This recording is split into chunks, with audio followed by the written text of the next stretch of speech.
पहला क्वेश्चन ये पूछना चाहती हूँ कि आजकल की जो स्टूडेंट की लाइफ चल रही है उसके अकॉर्डिंग उनको फोकस करने में भी बहुत प्रॉब्लम होती है और बहुत इजीली डिस्ट्रैक्ट हो जाते हैं।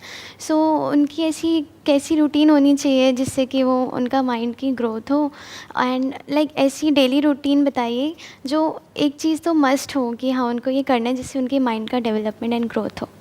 इससे पहले कि मैं कुछ बोलूं, मैं आपसे जानना चाहूँगा आप क्या करते हैं डेली बेसिस पे? Do you follow a routine और do you do something? Yes sir, मैं सुबह जल्दी उठ के एंड थोड़ा एक्सरसाइज एंड उसके बाद फिर अर्ली मॉर्निंग मतलब थोड़ा साफ़ सफाई भी करती हूँ और क्या करते हो? घर की सफाई। अच्छा, घर की सफाई करते हो। अपने घर की, किसी और के? अपने घर की। अपने घर की, ओके। एंड फिर उसके बाद पूजा करती हूँ हाँ। एंड फिर बाकी सारे काम करती हूँ। और रात को सोने से पहले कुछ रूटीन है जिसको रात आप को फॉलो सोने करते से हो? पहले आपकी वो वीडियो देखती हूँ नाइट वाली अफर्मेशंस वाली। अफर्मेशंस वाली? हाँ जी। मॉर्निंग वाली नहीं देखते? मॉर्निंग वाली भी। देखते हो? अच्छा, ठीक है। तो सबसे इम्पोर्टेंट क्या है एक स्टूडेंट के लिए, या सिर्फ स्टूडेंट के लिए नहीं, कोई भी पर्सन हो, किसी भी एज ग्रुप का हो, उसके लिए सबसे इम्पोर्टेंट क्या है जो डेली बेसिस पे उसको करना चाहिए? आइडियली एक जर्नल मेंटेन करनी चाहिए, यानी कि एक डायरी जिसमें कि डेली बेसिस पे दिन के एंड में आज क्या क्या हुआ, उसमें से जो मान लो सबसे बड़ी अचीवमेंट थी, कुछ ना कुछ तो अचीव किया होगा ना दिन में। Yes. दिन में कुछ अच्छा भी हुआ होगा, कुछ बुरा भी हुआ होगा। तो दिन में जो सबसे अच्छा हुआ उसके बारे में डिटेल में लिखो। इससे क्या है, सोने से पहले आप एक ग्रैटिट्यूड वाले जोन में चले जाओगे। And gratitude is the centre point of all virtues in life. जिसके अंदर ग्रैटिट्यूड नहीं है उसके अंदर पेशेंस नहीं है, उसके अंदर खुशी की बातें हम कर सकते हैं लेकिन एक्चुअल में खुशी, कंटेंटमेंट, पीस, ये सब चीज़ें हो ही नहीं सकती बिना ग्रैटिट्यूड के। जी। तो सोने से पहले उस डायरी में ये लिखना है कि आज सबसे अच्छा क्या हुआ। मिनिमम एक, maximum could be depending upon कि भाई आपकी लाइफ कितनी अच्छी है, कि अगर आप 2-3 चीज़ें भी लिख सकते हो तो बहुत बढ़िया है, बट एक तो लिखनी है डेली बेसिस पे रात को सोने से पहले। प्लस उसके साथ साथ में उस डायरी में या अलग से किसी पेपर में सबसे इंपॉर्टेंट आपको क्या अचीव करना है अगले दिन में, उसको भी प्रायोरिटाइज कर लो। जैसे हो सकता है आपको 3 काम करने हैं जी। उसमें भी आप प्रायोरिटाइज कर लो कि सबसे इंपॉर्टेंट ये है, फिर सेकंड प्रायोरिटी पे ये है, थर्ड प्रायोरिटी पे ये है। एंड कहा जाता है ईट द फ्रॉग फर्स्ट। जो ऐसा काम है जो आपको करना बिल्कुल भी पसंद नहीं, उसको सबसे पहले करो। यूजुअली हम क्या करते हैं, हमारी ब्रेन क्या करती है, उसको सबसे एंड में डाल देती है, फिर वो काम होता ही नहीं है, फिर वो प्रोक्रास्टिनेट होता रहता है। तो जो भी काम आपको लगता है सबसे इंपॉर्टेंट है उसको टॉप प्रायोरिटी पे डाल दो। You must have something to get excited about for the next day. बहुत ज़रूरी है कुछ भी ऐसा है जो मेरे को आज मैं जिस भी लेवल पर हूँ उससे एक स्टेप और आगे ले जाएगा। अब मेरे को मतलब क्या, मेरी स्किल को, मेरी नॉलेज को, मेरी अंडरस्टैंडिंग को, जो भी मैं काम कर रहा हूँ उसको, या मैं अगर तैयारी कर रहा हूँ किसी चीज़ की उसको, या मैं जो पढ़ाई कर रहा हूँ उसको, या पढ़ाई के अलावा और क्या क्या चीज़ें हैं जो साथ में करी जा सकती हैं। जैसे आप इंजीनियरिंग कर रहे हो, राइट? Yes sir. तो उसके साथ साथ में और क्या किया जा सकता है, कितना कुछ किया जा सकता है। यस सर, बहुत। आज की डेट में तो पता नहीं क्या क्या किया जा सकता है। आज की डेट में तो इन्फिनिट ऑप्शंस हैं। जी सर। आप किस में कर रहे हो? आईटी में कर रहे हो? Yes sir, CSIT। तो उसमें there are so many things which you can learn, जो कि आप फ्री में भी सीख सकते हो ऑनलाइन। बहुत सारे ऐसी वेबसाइट्स हैं जहाँ पर क्रैश कोर्सेज अवेलेबल हैं, तो अपनी स्किल को आप डेवलप कर सकते हो। वहाँ पे आपको सर्टिफिकेट भी मिल सकता है। मतलब यहीं बैठे बैठे, दिल्ली में बैठे बैठे ऑनलाइन आज की डेट में हार्वर्ड से, स्टैनफोर्ड से, ऑक्सफोर्ड से, पता नहीं जो भी वर्ल्ड की जो बेस्ट यूनिवर्सिटीज़ हैं वहाँ से सीख सकते हो। अब ये सब क्या है, ये इंपॉर्टेंट तो है लेकिन अर्जेंट नहीं है। अर्जेंट क्या है कि मेरे 2 दिन बाद एग्ज़ाम आने वाले हैं। जो वर्ड मैं यूज़ करता हूँ ना, खच्चर, ये आपने सुना होगा। हाँ जी सर। यस सर, सुना है। यस। ये कुछ आइडिया है मैं किन लोगों के लिए यूज़ करता हूँ ये जो वर्ड है? Yes sir. किसके लिए करता हूँ? सर जो भागे ही जा रहे हैं अपनी लाइफ में और मतलब अभी ये करना है, जो एक भेड़ चाल की तरह चले जा रहे हैं। और भेड़ चाल का मतलब क्या है कि जो अर्जेंट है सिर्फ उनका ध्यान वहीं तक होता है, जो इम्पोर्टेंट है वो कभी करते ही नहीं है, वो कभी ऐसा काम करते ही नहीं है। दोनों में फ़र्क देख पा रहे हो, अर्जेंट में और इम्पोर्टेंट में? अर्जेंट मतलब क्या, I have to do this, अब तो डेडलाइन आ गई, अब तो करना ही पड़ेगा। एग्जाम आ गया, अब तो करना ही पड़ेगा, नहीं तो फेल हो जाऊंगा, 1 साल पीछे रह जाऊंगा। घर में पैसा नहीं है तो नौकरी तो करनी ही पड़ेगी। तो इट्स ऑल अबाउट पड़ेगा, ये तो करना ही पड़ेगा। बट इंपॉर्टेंट मतलब क्या है, I want to do this. So there is a difference between I have to and I want to. Yes sir. So your mind must always be कि किस तरह से मैं इस आई हैव टू से निकल करके आई वॉन्ट टू वाली कैटेगरी में घुसूं। धीरे धीरे, एकदम से नहीं होगा, ओवरनाइट नहीं होगा, क्योंकि मान लो अगर आपका फाइनेंशियल बैकग्राउंड बहुत अच्छा नहीं है, एक मिडिल क्लास फैमिली बैकग्राउंड से आप बिलोंग करते हो, तो धीरे धीरे आपको अपनी लाइफ को इस तरीके से डिज़ाइन करना है कि ये हैव टू से हट करके आपको वांट टू में आना है कि I really want to do this. इसलिए नहीं कि कल मुझे ऑफिस जाना पड़ेगा, मंडे आ गया है तो सुबह उठना पड़ेगा, ऐसा नहीं होना चाहिए। इसका साइन क्या है कि आप सही ट्रैक पे जा रहे हो जब आप संडे के दिन भी एक्साइटेड हो जो भी कुछ मंडे को होने वाला है उसके लिए। आप एक्चुअल में अंदर से ये फील करते हो कि मंडे मेरी वीक का बेस्ट डे है, तो आप कह सकते हो कि yes you have done something interesting in life. अब इन खच्चरों की रेस से आप बाहर आ गए हो, नहीं तो ये तो रेस चलती ही रहती है मरते दम तक। यहाँ से कभी बंदा बाहर निकल ही नहीं पाता है। उसकी वजह क्या है, उसकी जड़ क्या है? वो कभी भी वो काम करते ही नहीं है जो करना चाहिए, जो करना इंपॉर्टेंट है। वो सिर्फ वही काम करते रहते हैं पूरी लाइफ जो उनको करना पड़ेगा। तो वो करो जो इंपॉर्टेंट है, दैट इज रियल ग्रोथ। इसीलिए मैंने क्या कहा, वो जो जर्नल है या वो जो डायरी है या जो भी पेपर पे आप लिख रहे हो, उसमें टॉप पे वो लिखो जो सबसे इंपॉर्टेंट है। May not be urgent but सबसे इंपॉर्टेंट है। तो डेली बेसिस पे something that you are grateful for, उससे क्या है, नींद अच्छी आएगी। नींद अच्छी आएगी तो सुबह अगले दिन आप एनर्जी के साथ उठोगे। और सुबह उठते ही you must have either your own affirmations, या फिर जो मेरी एक अफर्मेशन वाली वीडियो है या ऐसी और अफर्मेशन वीडियोस हैं, उनको आप सुन सकते हो, जो भी आपको अच्छी लग रही है उनको। हो सकता है मेरी वीडियो इतनी अच्छी ना लगे, तो जो अच्छी लगे उसको सुन लो। नहीं सर, अच्छी है। अच्छी है बहुत। चलो शुक्र है, किसी को तो पसंद आई। Yes sir. आजकल स्टूडेंट्स मोस्टली ऐसे हैं जो नाइट आउल कह सकते हैं हम उनको, जो रात को लाइक अपना काम करते हैं एंड फिर अर्ली मॉर्निंग वो सो जाते हैं। तो सर क्या आपके अकॉर्डिंग ये रूटीन ठीक है? क्योंकि फिर उनके दिन की शुरुआत तो फिर आफ्टरनून में ही होती है। इसका कोई हार्ड एंड फास्ट रूल नहीं है। जैसे जानवरों में भी दो तरह के होते हैं ना, जी। कुछ हैं जो रात को जागते हैं दिन में सोते हैं, कुछ है जो दिन में जागते हैं रात को सोते हैं। ऐसे ही इंसानों में भी बेसिकली हर एक का बॉडी कंपोजिशन अलग अलग होता है। तो कुछ लोग हैं जो रात को ज़्यादा अच्छे से अपना काम कर सकते हैं। मान लो पढ़ाई करने का काम है तो उनका ध्यान पढ़ाई में ज़्यादा अच्छे से लग जाता है, ज़्यादा आसानी से लग जाता है रात के वक्त। या फिर कोई है जो क्रिएटिव फील्ड से है तो उसको रात को आइडियाज़ आने लग जाते हैं। जैसे मुझे पता नहीं क्या है कि मुझे सुबह 6 बजे का टाइम है मेरा, एक 5-6 बजे का, रोज़ नहीं लेकिन कभी कभी हफ्ते में 1-2 बार ऐसा होता है कि अपने आप ही 5-6 बजे नींद खुल जाती है और कुछ आइडियाज़ आ जाते हैं। तो मेरे लिए जो बेस्ट टाइम है that is around 5 AM to 6 AM। तो हर एक के लिए वो अलग अलग होता है। लेकिन ये मैं बात कर रहा हूँ आज की डेट में। आज से कुछ साल पीछे चला जाऊँ, मे बी 15 साल पीछे, तो मेरे लिए जो बेस्ट टाइम होता था आइडियाज़ जनरेट करने का, that was at night, maybe at 1 AM 2 AM। तो ऐसा कुछ नहीं है कि जैसे लोग बोलते हैं ना कि भाई ऐसा ही होना चाहिए, वो बकवास है। क्योंकि हर एक की बॉडी अलग अलग है और वो भी टाइम के साथ साथ चेंज होती है, एज के साथ साथ चेंज होती है। तो आज की डेट में आपको समझना पड़ेगा कि आपकी जो बॉडी है वो किस टाइम पे एक ऑप्टिमम लेवल पे होती है वो काम करने के लिए जो आप करना चाहते हो। तो किसी को ब्लाइंडली फॉलो नहीं करना है कि कोई है जो आकर के बोलता है कि भाई सुबह 4 बजे उठ जाओ, तो ये नहीं है कि 4 बजे उठ जाओ।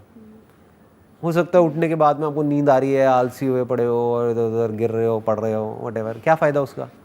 उठ के करोगे क्या? That must be the question. Yes sir. You need to understand your body and work accordingly. अपने पूरे दिन को उस तरीके से प्लान कर लो। सर नेक्स्ट क्वेश्चन ये है कि लाइक हम आजकल बहुत ज़्यादा जंक फूड का इंटेक करने लगते हैं एंड हमें पता होता है कि हम रिफ़ाइंड फूड खा रहे हैं और सब कुछ कर रहे हैं। इवन फैमिली में भी रिफ़ाइंड शुगर का यूज़ किया जाता है लाइक चाय वगैरह में। सो सर इस चीज़ को और अगर खा लो ना तो फिर उसके बाद रिग्रेट होने लगता है कि हाँ आज ये खा लिया। तो सर क्या वो फीलिंग ठीक है या नहीं? रिग्रेट तो होना ही चाहिए, क्योंकि अगर आपको पता है कि रिफाइंड शुगर नहीं खानी चाहिए, क्योंकि उसको बोलते हैं सिंपल कार्ब्स, वो एकदम से हमारी इंसुलिन को स्पाइक करती है और फिर एकदम से गिरा देती है। तो एनर्जी एकदम से बढ़ती है, एकदम से गिर जाती है। फिर जब गिर जाती है फिर वापस से हमको शुगर चाहिए। तो एक लूप बन जाता है। That is not good for your body, that is not good for your mind. तो अगर आपको ये बात पता है फिर भी आप गलत काम कर रहे हो और आपके अंदर रिग्रेट आ रहा है, तो रिग्रेट अच्छा है ना। बिल्कुल ऐसा है, कोई फॉर एग्जांपल ड्रग्स ले रहा है और उसके अंदर रिग्रेट आ रहा है, यार मैंने ड्रग्स क्यों ली, तो वो रिग्रेट आना चाहिए। जिसके अंदर नहीं आएगा वो तो रोज़ शुरू हो जाएगा। ऐसा होता है कि मतलब जैसे अभी मैं बहुत कम इनटेक करती हूँ, जैसे कभी कहीं बाहर जाना हो तब, बट जब कभी कभी भी करो ना तब भी फिर वो रिग्रेट आने लगता है बाहर कि आज खा लिया हो। मैं आपको आइडिया देता हूँ। फॉर एग्जाम्पल आपकी वीकनेस है शुगर, तो अब आप क्या करोगे, इसको जोड़ दो किसी ऐसे काम के साथ जो आपको करना पसंद नहीं है लेकिन इंपॉर्टेंट है। ओके। फॉर एग्जाम्पल आपको एक्सरसाइज करना पसंद नहीं है, तो इसको जोड़ दो एक्सरसाइज के साथ कि अगर मुझे शुगर खानी है इतनी कैलोरीज, तो उसकी एक बेसिक सी कैलकुलेशन होती है कि मान लो अगर आपने 15 ग्राम शुगर खाई तो इंटू 4 कर दो, 60 कैलोरीज हो गई। तो अगर 60 कैलोरीज मुझे शुगर खानी है तो मैं पहले 120 कैलोरीज बर्न करूंगी, फिर 60 कैलोरीज खाऊंगी, तो कोई दिक्कत नहीं है, वहां पे रिग्रेट नहीं होना चाहिए।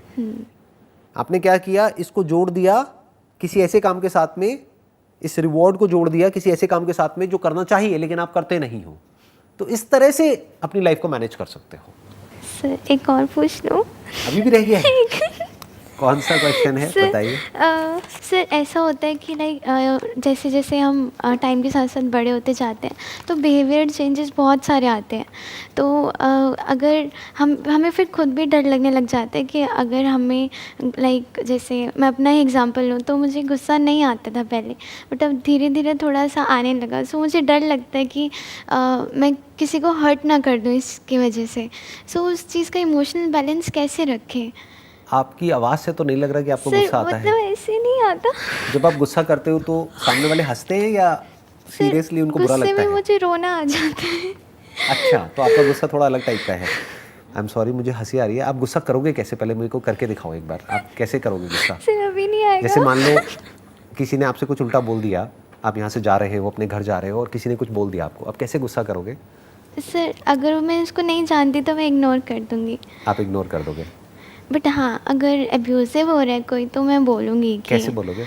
उनको बोलूँगी कि प्लीज़ आप ऐसे मत बोलिए। ये आप गुस्सा कर रहे हो? सर और अगर जैसे अभी मेरी लाइक प्लीज़ आप ऐसे मत बोलिए, ऐसे मत बोलिए, उसके बाद भी अगर वो बोलता है या बोलती है व्हाटएवर, तो सर थोड़ा अगर चिल्लाना हो तो चिल्ला दूँगी। कैसे कैसे सर कैसे मैं गुस्सा बोल करोगे? दूँगी कि मैं आपसे आराम से बात कर रही हूँ तो आप भी आराम से बात कीजिए। अब थोड़ा थोड़ा गुस्सा मुझे नज़र आ रहा है। अब थोड़ा नज़र आया, ठीक है, तो है इसका मतलब आपके अंदर गुस्सा है। कुछ भी बुरा नहीं होता है लाइफ में, ये समझना ज़रूरी है। जैसे लोग होते हैं ना, वो बोलते हैं मेरे को पॉजिटिव थॉट्स आने चाहिए, नेगेटिव नहीं आने चाहिए। ये बेवकूफ़ी की निशानी है। पॉजिटिव और नेगेटिव क्या होता है, ये तो हम ही ठप्पा लगा रहे हैं ना, हम लेबल लगा रहे हैं, ये पॉजिटिव है ये नेगेटिव है। आपके ऊपर है आप उसको क्या मीनिंग दे रहे हैं।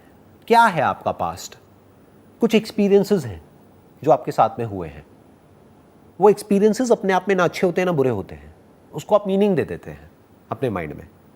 उस मीनिंग के बेस पे आपकी आइडेंटिटी बनती है, उस आइडेंटिटी के अकॉर्डिंग थॉट्स और फीलिंग्स और इमोशंस जनरेट होते हैं। फॉर एग्जाम्पल इस तरह के नेगेटिव इमोशंस आ रहे हैं, नेगेटिव फीलिंग्स आ रही हैं तो नहीं आनी चाहिए। उन सब की अपनी एक जगह है। Those are like sign post. Sign post का मतलब समझते हैं आप? साइन पोस्ट समझते हैं क्या होता है? नहीं। जैसे रोड पे जाते हैं तो एक साइन पोस्ट नहीं आता है यस कि ये जगह अब इतने किलोमीटर दूर है यहाँ से। For example you are feeling sad, you are feeling depressed, तो वो बुरा नहीं है, that is like a sign post कि आप कहीं कुछ गलत कर रहे हैं, समझ जाओ, नहीं तो वो चीज़ बढ़ने लग जाएगी। फॉर एग्जाम्पल आपका मूड बेवजह ही बहुत ख़राब रहने लग गया है, तो वो बुरा नहीं है। लोग क्या करते हैं, उसको इग्नोर करते हैं, डिनायल मोड में चले जाते हैं। लोग ऐसे शो करते हैं नहीं कुछ हुआ ही नहीं है। देखना, ध्यान से समझना, दोनों में फ़र्क समझना। एक है डिनायल मोड कि आप उसको पुश करने की कोशिश कर रहे हैं, आप उसको ऐसे शो कर रहे हैं अपने आप को औरों के सामने कि नहीं मेरी लाइफ में तो कोई प्रॉब्लम है ही नहीं, बाहर से हंस रहे हैं लेकिन अंदर से परेशान है। ये हो गया डिनायल मोड कि आपकी लाइफ में कोई प्रॉब्लम है, बट उस प्रॉब्लम को सॉल्व करने की बजाय, उस प्रॉब्लम को फेस करने की बजाय आप एक डिनायल मोड में हो। आप अपने आप से झूठ बोल रहे हो, आप अपने आप को कह रहे हो नहीं नहीं मेरी लाइफ में कोई प्रॉब्लम नहीं है, जबकि एक्चुअल में है, तो आप उस प्रॉब्लम से भाग रहे हो। दूसरे तरह के लोग कौन होते हैं, जो उस प्रॉब्लम के अंदर ही इंडल्ज हो जाते हैं कि मेरी लाइफ में ये है वो है वो है वो है वो है। दोनों में कोई फर्क नहीं है, दोनों ही जाकर के उस प्रॉब्लम में फंस जाते हैं। मैं क्या कह रहा हूं, ध्यान से समझना। अगर कोई भी उल्टे थॉट्स आ रहे हैं जो रेपिटेटिव है, कभी कभी आया गया कोई फर्क नहीं पड़ता, बट जो रेपिटेटिव है, एक तरह का एक पैटर्न बन रहा है, एक तरह की एक साइकिल बन रही है and you are not feeling good about those thoughts and feelings and emotions, तो इमीडिएटली देखो कि वो किस तरफ इशारा कर रहे हैं. That is basically an outcome of something that you are doing. उसका अपने आप में कोई मतलब नहीं है. फॉर एग्जाम्पल, आप बैठ करके पूरे दिन कोई न्यूज़ चैनल देखते रहो जहाँ पर उल्टी सीधी कोई भी न्यूज़ आ रही है, तो आपको अपने आप ही बुरा फील होने लग जाएगा.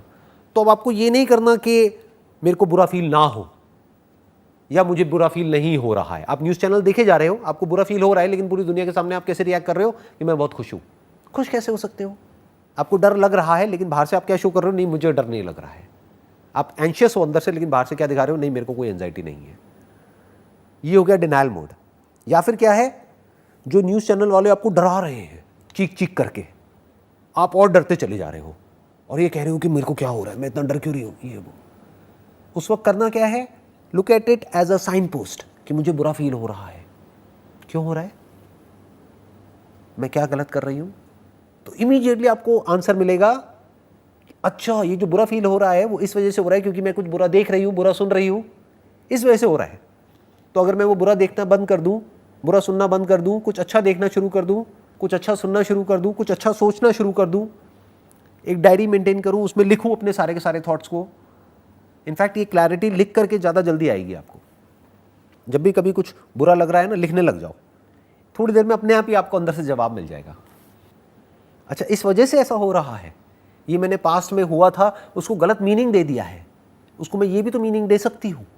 तो मीनिंग चेंज करते ही एकदम से सब कुछ चेंज हो जाता है. थॉट्स, फीलिंग्स, इमोशंस ऐसे ही बदल जाते हैं एक सेकंड में. You got the difference? आपको क्लियर हुआ? Yes sir. सर, अब जैसे मुझे गुस्से में ना रोना आ जाता है, तो सब मुझे ऐसा कहते हैं कि ये वीकनेस है, तुम मतलब वीक क्यों हो रहे हो. तो रोना क्या वीकनेस में आ जाता है? नहीं, रोना तो बहुत अच्छा होता है, क्योंकि जिसको रोना आता है वो बड़ी जल्दी हल्का हो जाता है या हो जाती है. एग्जैक्टली. तो वो तो बहुत अच्छा है. हाँ, पूरे दिन आप रोते रहो तो बात अलग है. कभी कभी रोते होगे आई थिंक. Sir yes. मतलब जैसे एवरेज क्या है हफ्ते में? नहीं 15-20 बार? महीने में महीने में कभी कभी, जैसे अगर कुछ थिंग्स वर्कआउट नहीं कर रही होती महीने में तो. एक आध बार? हाँ. तो ठीक है, चलता है ना. आप अगर गुस्से में रो देते हो तो वो अच्छा है, क्योंकि रोना मतलब क्या, जो भी आपकी फीलिंग्स है, आपके इमोशंस है, वो रो करके बाहर निकल रहे हैं ना, बजाय कि किसी को मारने पीटने के. Yes sir. कुछ लोग हैं वो गुस्से में चीज़ें उठा करके फेंकने लग जाते हैं, मारते हैं, पीटते हैं, चीखते हैं, चिल्लाते हैं. उससे फार बेटर है रोना. रोना बुरा नहीं है, बहुत अच्छा है, बहुत हेल्दी है. देयर इज़ अ रीज़न जिसकी वजह से बच्चे बहुत रोते हैं.